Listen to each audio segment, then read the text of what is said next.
Hi guys, welcome back to my YouTube channel.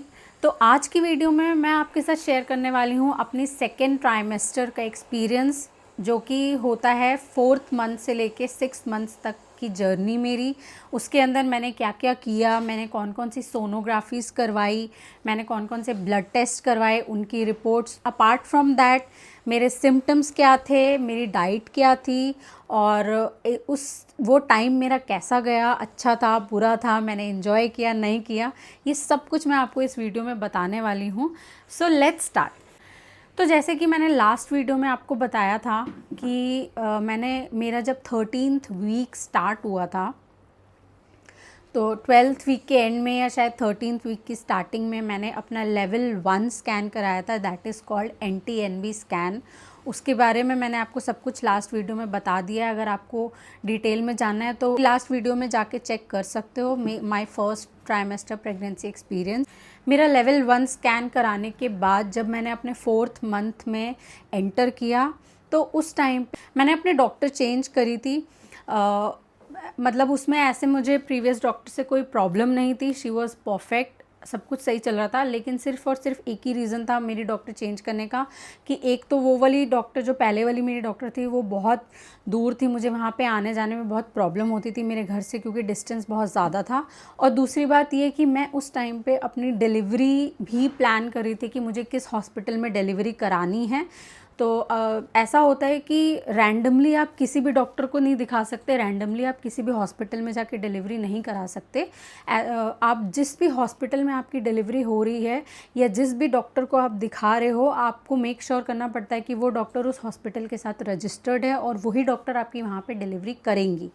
तो ये सारी चीज़ें मेरे माइंड में चल रही थी। तो जो मेरा 4th मंथ था, वो उस पूरे टाइम मैं इस रिसर्च में लग गई कि मुझे किस हॉस्पिटल में डिलीवरी करानी है, उसके अकॉर्डिंग मुझे कौन सी डॉक्टर को दिखाना चाहिए। अब से वही सब मैंने चेक किया और मैंने फिर अपना हॉस्पिटल फाइनलाइज़ किया कि मुझे यहाँ पे डिलीवरी करानी है, जो कि मेरे घर से अप्रॉक्सीमेटली 3-3.5 किलोमीटर की दूरी पे ही है। मुझे बहुत ज़्यादा दूर हॉस्पिटल नहीं चाहिए था। जैसे ही वो मेरा हॉस्पिटल फाइनल हुआ, तो फिर मैंने उस हॉस्पिटल में सारे रजिस्टर्ड डॉक्टर्स देखे, और उन डॉक्टर्स की लिस्ट में से मैंने एक डॉक्टर अपनी गायनेकोलॉजिस्ट को सिलेक्ट किया, जो कि अगेन उनका अपना पर्सनल क्लिनिक भी है, जो कि मेरे घर के बिल्कुल वॉकिंग डिस्टेंस पे था।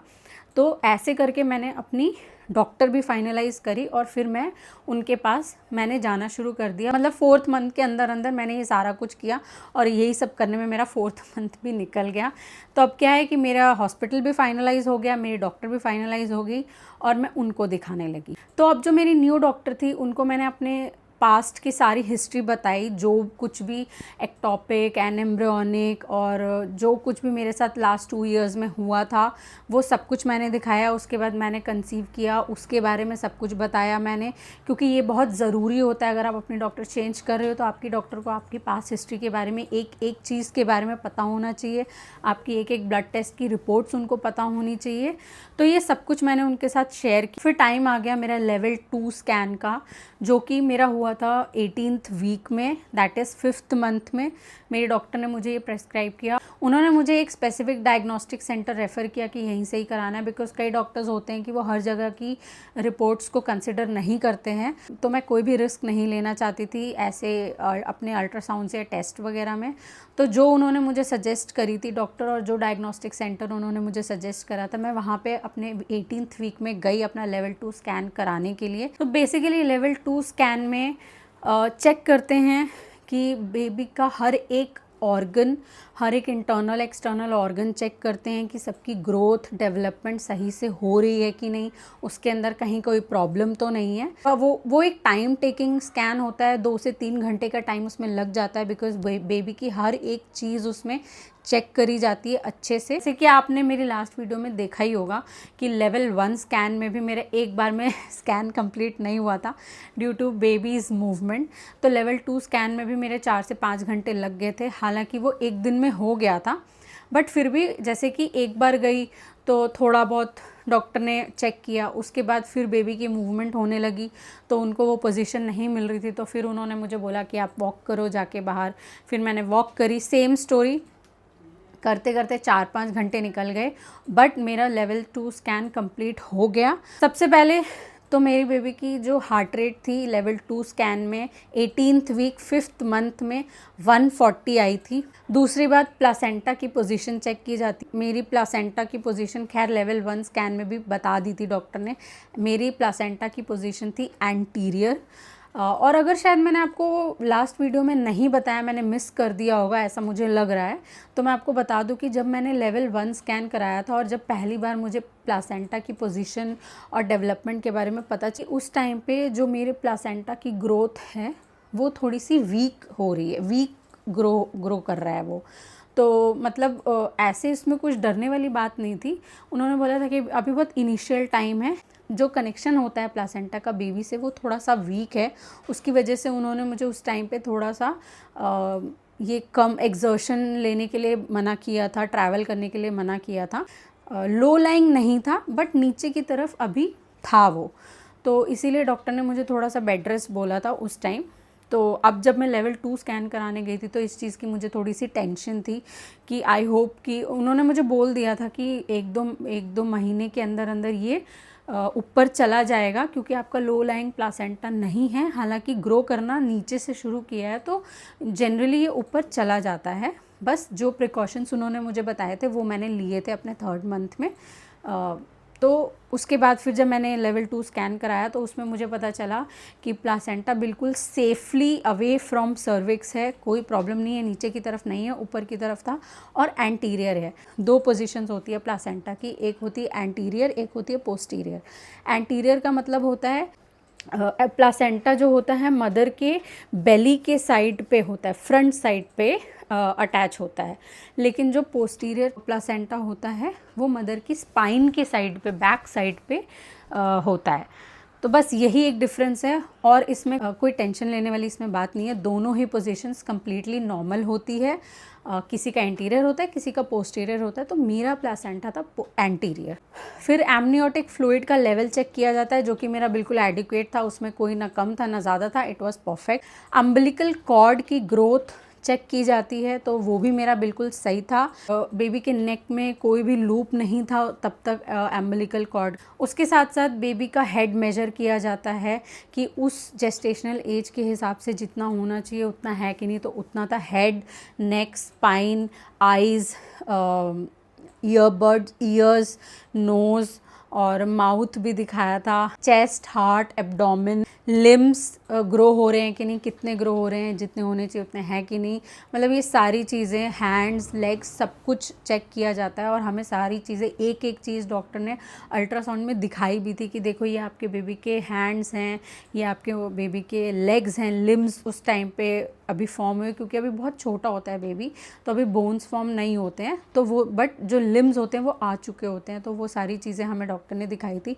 इनफैक्ट उस टाइम पे उस वाले अल्ट्रासाउंड में जो हमारा बेबी है जो वो मूव कर रहा था, तो वो ऐसे ऐसे करके अपने हाथ भी ऐसे ऐसे मूव कर रहा था। हम दोनों ने, मैंने और मेरे हस्बैंड ने अल्ट्रासाउंड में देखा और डॉक्टर ने हमें फिंगर्स भी काउंट कराई, और मैं बता नहीं सकती हूँ वो एक्सपीरियंस इतना अमेजिंग, इतना इमोशनल था। I was so happy to see कि हमारा बेबी ऐसे ऐसे कर रहा था, थम्स अप भी कर रहा था। तो ये सारी चीज़ें देख के हम खुश हो गए, हम बहुत ओवरवेल्म्ड हो गए थे। बहुत ही अच्छा एक्सपीरियंस था। मेरी लेवल 2 की रिपोर्ट बहुत अच्छी थी। उस टाइम पे फिर जो 2nd ट्राइमेस्टर हमारा स्टार्ट होता है उस टाइम पे डॉक्टर्स हमें आयरन और कैल्शियम प्रेस्क्राइब करती है। उसके साथ साथ प्रोटीन पाउडर भी उन्होंने मुझे प्रेस्क्राइब किया था कि मुझे डेली मिल्क में प्रोटीन पाउडर देना है और डेली एक आयरन की टैबलेट और एक कैल्शियम की टैबलेट लेनी है। हाँ, फॉलिक एसिड उस टाइम पे बंद हो जाता है, क्योंकि जो आयरन की टैबलेट होती है उसके अंदर ही फॉलिक एसिड भी होता है, उसके सॉल्ट्स भी होते हैं, तो अलग से फॉलिक एसिड लेने की ज़रूरत नहीं पड़ती है। तो और मेरे प्रोजेस्ट्रॉन वगैरह तो पहले ही बंद हो गए थे उस टाइम पे। लेकिन मेरे साथ एक प्रॉब्लम हो गई थी जो मैं आपके साथ शेयर करना चाहती हूँ। जब मैंने फर्स्ट टाइम आयरन और कैल्शियम लिया था, मुझे नहीं पता कि आयरन और कैल्शियम लेने का एक तरीका होता है। तो मुझे जबकि ये पता नहीं था, तो मैंने क्या किया, आफ्टरनून में लंच करने के बाद 1 घंटे के बाद मैंने एक आयरन की टैबलेट ली, एक कैल्शियम की टैबलेट ली और अपना वो इकोस्प्रिन लिया, और तीनों एक साथ मैंने ले ली। जैसे ही मैंने वो मेडिसिन खाई, with in half an hour मुझे पता नहीं क्या हो गया, मुझे इतनी गंदी वाली वॉमिट हुई, सारी मेडिसिन खाना वाना सब कुछ निकल गया और मैं बहुत वरीड हो गई कि नोजिया वॉमिटिंग वगैरह सब बंद हो गया था। मुझे कुछ भी नहीं होता था 4th मंथ के बाद, जो भी हुआ था 3rd मंथ में थोड़े टाइम के लिए हुआ था। तो अचानक से ऐसे कैसे हुआ, और वो वाला जो वॉमिट था ना वो एक्सट्रीम था, अब तक का सबसे एक्सट्रीम वॉमिट था। सब कुछ निकल गया और मेडिसिन भी निकल गई। फिर मैंने अपने डॉक्टर से बात करी, उनसे पूछा कि मैम ऐसे ऐसे हुआ है तो क्यों हुआ है, मुझे क्या करना चाहिए।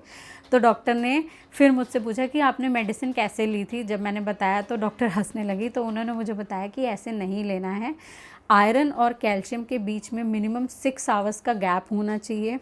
ऑलवेज़ रिमेंबर कि कैल्शियम आपको हमेशा कुछ मिल्क विल्क के साथ लेना चाहिए, और जब आप आयरन लेते हो तो कोशिश करो कि कुछ भी विटामिन सी उसके साथ लो, या तो विटामिन सी का कोई फ्रूट खा लो या फिर उसका जूस पी लो, या नींबू पानी, सिंपल नींबू पानी 1 ग्लास बनाओ और उसके साथ अपनी आयरन के टैबलेट ले लो, क्योंकि उससे ही आयरन का एब्जॉर्प्शन भी अच्छा होता है। और आयरन और कैल्शियम एक साथ कभी भी नहीं लेनी चाहिए, जो कि मैंने किया because I was not aware. इसलिए मैं आपको बता रही हूँ कि अगर आपके साथ भी ऐसी प्रॉब्लम हो रही है और आप वरीड हो तो इट माइट हेल्प यू। फिर नेक्स्ट डे से मैंने वही फॉलो करना शुरू किया, मतलब इवनिंग में मैं अपनी आयरन की टैबलेट लेती थी 1 ग्लास नींबू पानी के साथ कभी कभी, या फिर मैं ऑरेंज खा लेती थी, या कोई भी विटामिन सी फ्रूट ले लेती थी, या उसका कभी कभी जूस बना के जूस के साथ अपनी आयरन की टैबलेट ले लेती थी।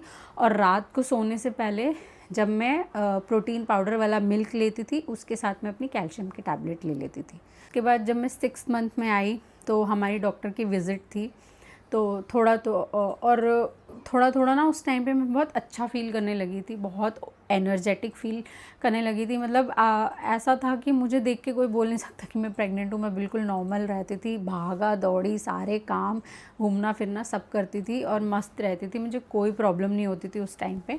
तो हमारा थोड़ा सा मन कर गया कि अगर डॉक्टर हमें अलाउ करती है तो क्या हम 1-2 दिन के लिए कहीं घूमने जा सकते हैं, क्योंकि हमें बहुत टाइम हो गया था कहीं गए हुए लॉन्ग ड्राइव पे या ऐसे कुछ 1-2 दिन के ट्रिप पे, weekend get away kind of. तो जो हमारा डॉक्टर का विज़िट था 6th मंथ का, तो तब हमने डॉक्टर से पहले ये सारी चीज़ें, रिपोर्ट्स वगैरह सब कुछ दिखा के, डॉक्टर के चेकअप होने के बाद जब डॉक्टर ने बोला ऑल गुड, सब ठीक है, हमने फिर डॉक्टर से पूछा कि मैम क्या हम घूमने जा सकते हैं। तो डॉक्टर ने बोला घूमना एज इन वेयर, हाउ, कितनी दूर, कैसे जाओगे। उन्होंने इतने सारे क्वेश्चंस पूछे, तो सारे क्वेश्चंस का हमने जवाब दिया, क्योंकि हम ऑलरेडी प्लान कर चुके थे। It's just that we were waiting for a green flag from our doctor. तो हमने अपना प्लान के बारे में बताया कि मैम ऐसे ऐसे हमने सोचा है, तो क्या हम कर सकते हैं। तो डॉक्टर ने यही बोला कि आपको लॉन्ग ट्रैवल नहीं करना है, मैक्सिमम 6 to 8 आवर्स का 1 गो में आपको ट्रैवल करना है। आप ब्रेक ले लेके जा सकते हो, एक बार में आप काफ़ी देर तक बैठ के नहीं जा सकते।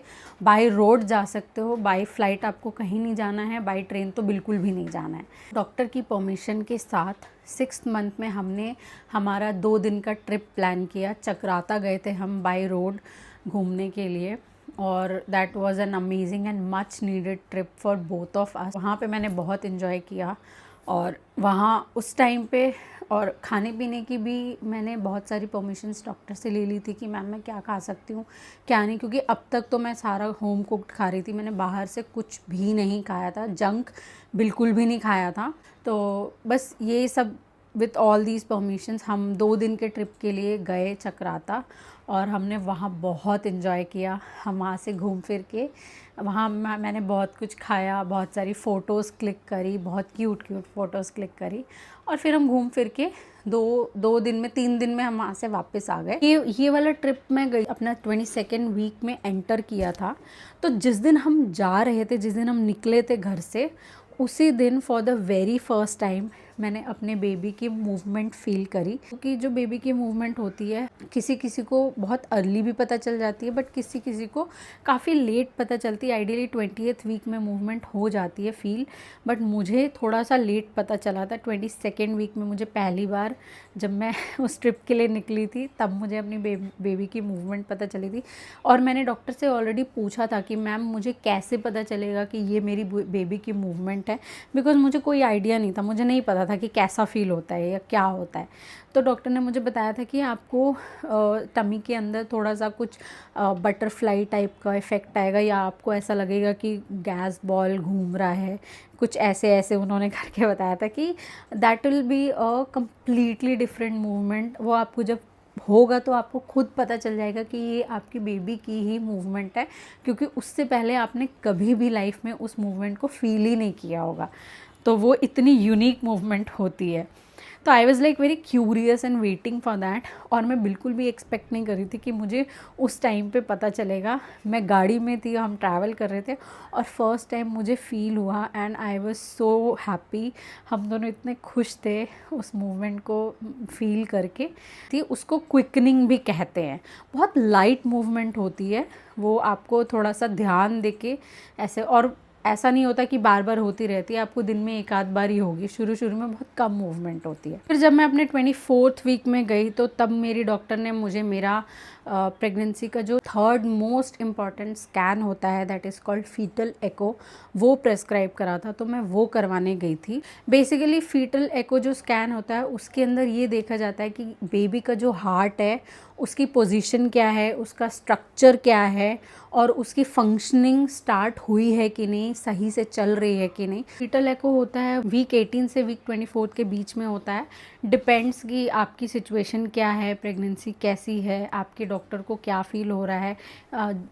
उनको लगता है पहले कराना चाहिए तो पहले भी करा सकते हैं, बट मेरी डॉक्टर ने 24th वीक में मुझे बोला था तो मैं 24th वीक में कराने गई थी। स्कैन में क्या हुआ था कि सिर्फ बेबी का हार्ट चेक किया जाता है, और उस दिन मैंने अपने बेबी का फेस भी नहीं देखा, सिर्फ उसका हार्ट देखा। उसमें ये देखते हैं कि जो हार्ट के जो 4 चेम्बर्स होते हैं वो अच्छे से डेवलप हुए हैं कि नहीं, उसमें जो आर्टरीज, वेन्स ये सब होते हैं ये सही से डेवलप हुए हैं कि नहीं, उसमें से ब्लड जो है वो सही से फ़्लो हो रहा है कि नहीं। तो जो ब्लड फ्लो होता है उसके लिए कलर डॉपलर किया जाता है, वो उसके साथ ही होता है। तो उसमें ये चेक करते हैं कि ब्लड जहाँ से जहाँ तक फ़्लो करना चाहिए और जिस डायरेक्शन में फ़्लो करना चाहिए उस डायरेक्शन में फ़्लो हो रहा है कि नहीं, रिवर्स फ़्लो तो नहीं हो रहा है, या कहीं पे रुक तो नहीं रहा है, कोई ब्लॉकेज तो नहीं है। ये सारी चीज़ें बहुत बहुत माइनर चीज़ें उसमें देखी जाती हैं। और ये भी एक टाइम टेकिंग अल्ट्रासाउंड होता है, इसमें भी 2 से 3 घंटे आराम से लग जाते हैं, और मेरे भी लगे थे। बाई चांस किसी का उसमें बेबी के हार्ट में पोटेंशियल डिफेक्ट आता है तो वो भी उस टाइम पे पता चल जाता है। उसको आगे कैसे ट्रीट करते हैं आई डोंट नो। इसकी भी रिपोर्ट्स मेरी बिल्कुल नॉर्मल आई उस टाइम पे। वीक 24 6th मंथ एंड होने के टाइम पे मेरी बेबी का जो हार्ट रेट था दैट वाज 150। उसके हार्ट के सारे chambers, veins, arteries, blood vessels, blood flow सब कुछ बिल्कुल परफेक्ट, टचवुड कोई प्रॉब्लम नहीं। हमारा अब लेवल 2 स्कैन भी हो गया, फीटल एको, कलर डॉपलर भी हो गया था, रिपोर्ट्स कम्प्लीटली नॉर्मल थी, और तब तक मैं 6th मंथ कंप्लीट कर चुकी थी। दैट इज़ मेरा सेकेंड ट्राइमेस्टर भी कंप्लीट हो चुका था। अब बात करते हैं मेरे सेकेंड ट्राइमेस्टर में मुझे क्या क्या सिम्टम्स आए थे, मेरे अंदर क्या क्या चेंजेस आए थे। सबसे पहले मैं आपको बताती हूँ, जब मैंने अपने 4th मंथ में एंटर किया था उस टाइम पे मुझे एक्सट्रीम वाला कॉन्स्टिपेशन होने लगा था। मुझे कॉन्स्टिपेशन की बहुत प्रॉब्लम होने लगी थी, और तब मैं अपनी पुरानी वाली डॉक्टर को ही दिखा रही थी। तो उन्होंने मुझे एक चीज़ सजेस्ट करी थी, जो डाबर का जो ईसबगोल हस्क आता है वो मुझे लूक वार्म वाटर में डेली 1 स्पून लेना है।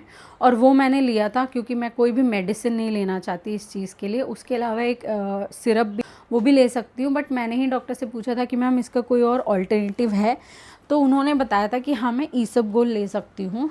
तो वो 1 spoon isabgol look warm water में मैं डेली अर्ली मॉर्निंग उठ के लेती थी, और वो कम से कम मैंने 1 वीक या 10 डेज़ तक लिया था। उसके बाद मुझे कॉन्स्टिपेशन की प्रॉब्लम तब से लेके अभी तक एक बार भी नहीं आई, टचवुड।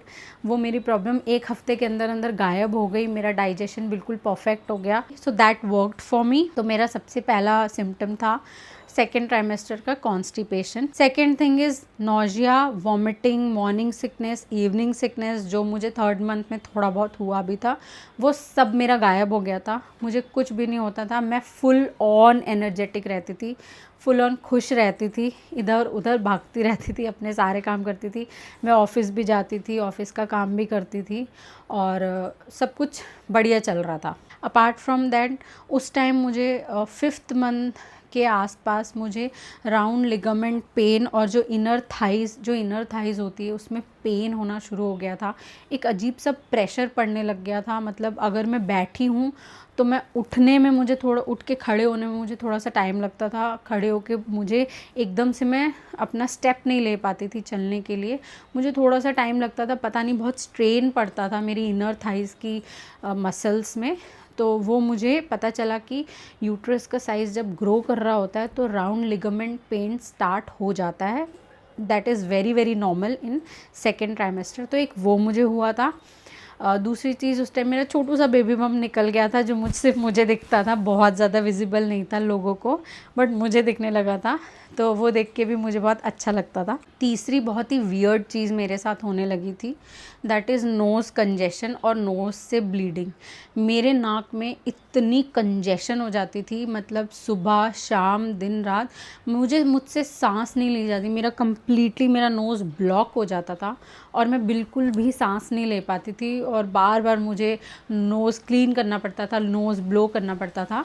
तो मुझे तब पता चला कि अच्छा, ये भी एक प्रेगनेंसी सिम्टम है। So again this was my major symptom in second trimester, nose congestion and nose bleeding. मैंने डॉक्टर से पूछा भी था, she said this is completely normal, body में प्रोजेस्टेरॉन हार्मोन्स के इंक्रीज़ होने से ये होता है। फोर्थ थिंग वॉज मेरे जो गम्स थे, जब भी मैं ब्रश करती थी, मैं बहुत लाइट ब्रश करती हूँ वैसे भी, लेकिन मेरे गम्स से भी ब्लीडिंग होनी शुरू हो गई। हफ्ते में 2-3 बार हो जाती थी ये वाली ब्लीडिंग।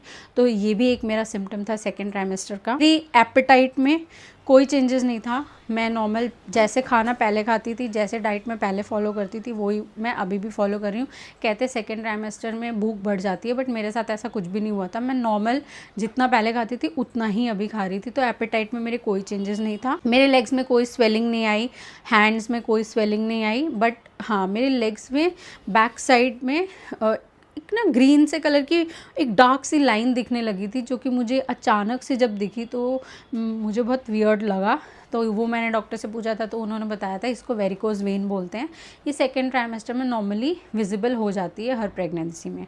फीटल एको में मेरी बेबी की हार्ट रेट आई थी 150 और जो मेरे बेबी की पोजीशन थी that was in breach position. Legs और बॉटम नीचे की तरफ होते हैं, सर ऊपर की तरफ होता है, उसको बोलते हैं ब्रीच पोजीशन। तो फीटल एको जो मैंने 24th वीक 6th मंथ में कराया था, उसमें मेरे बेबी की पोजीशन आई थी ब्रीच पोजीशन। तो बस ये थी मेरी सेकेंड ट्राइमेस्टर की जर्नी। मैंने क्या क्या टेस्ट कराए, टेस्ट की क्या रिपोर्ट्स थी, मेरे बेबी की हार्ट बीट, मुझे पहली बार मेरे बेबी की मूवमेंट कब पता चली, और मेरे सिम्टम्स क्या थे। मेरी डाइट में कोई ख़ास चेंज नहीं आया था, बट हाँ, उस टाइम में मैंने थोड़ा अच्छा बहुत सारा कुछ बना के खाया था। हाँ, क्रेविंग के नाम पे अभी तक मुझे पता ही नहीं था क्रेविंग क्या होती है। अभी तक मुझे कोई स्पेसिफिक क्रेविंग नहीं होती थी, नॉर्मल खाना जैसे पहले खाती थी वो ही खाती थी अभी। अपार्ट फ्रॉम दैट मैं बहुत घूमती थी, मैंने बहुत एंजॉय किया है अपना सेकेंड ट्राइमेस्टर। दैट वाज, जो कहते हैं ना कि हैप्पी हनीमून टाइम होता है, वो एक्चुअली में मेरे लिए वही था। मैंने बहुत एंजॉय किया, मैं बहुत खुश रहती थी। उसके साथ साथ 7th मंथ की बहुत सारी प्लानिंग्स भी करी थी, कि जैसे कि मुझे बेबी शूट कराना था, तो उसके बारे में मैंने बहुत सारी रिसर्च की। उसके लिए मैं एक अलग सी वीडियो बनाऊंगी, उसमें मैं आपको सारी डिटेल्स दूंगी मेरे बेबी शूट के बारे में। अपार्ट फ्रॉम दैट मैंने गोद भराई की पूरी प्लानिंग करी थी, उसकी शॉपिंग एंड ऑल कैसे करनी है, कहाँ से करनी है, वो सब कुछ प्लान किया था। मतलब मैं अपना टाइम इस चीज़ में इन्वेस्ट करती थी, अपने आप को बिजी रखती थी, बिकॉज मैं फ्री रह के बिल्कुल भी एनजाइटी और डिप्रेशन में नहीं जाना चाहती थी। मैं अपनी प्रेगनेंसी को पूरा एंजॉय करना चाहती थी और हर एक चीज़ फुलफ़िल करना चाहती थी। तो मैं हमेशा जब भी फ्री रहती थी, मैं ये सारी चीज़ें प्लान करती रहती थी। That's it. ऐसे गया मेरा सेकेंड ट्राइमेस्टर, मेरा 4th, 5th और 6th month. I enjoyed it a lot. अगर आपको इसमें से कोई भी क्वेश्चन है, आपको लगता है मैंने कुछ मिस किया है, तो आप प्लीज़ मुझे कमेंट सेक्शन में बताना। मैं ट्राई करूँगी कि मैं अपनी आगे आने वाली वीडियोस में भी उसको कवर करूँ। तो बहुत ही जल्दी मैं आपसे मिलूँगी अपनी नेक्स्ट वीडियो में, जिसमें मैं अपनी 3rd ट्राइमेस्टर की जर्नी आपके साथ शेयर करूँगी, अपने मैटर्निटी शूट के बारे में आपके साथ शेयर करूँगी, गोद भराई के बारे में शेयर करूँगी। तो स्टे ट्यून। ये सब कुछ देखने के लिए आप मेरे चैनल को जल्दी सब्सक्राइब कर लो, और जिन्होंने ऑलरेडी सब्सक्राइब किया हुआ है, thank you so much for all your love and support. मिलते हैं आपसे नेक्स्ट वीडियो में, तब तक के लिए बाय बाय।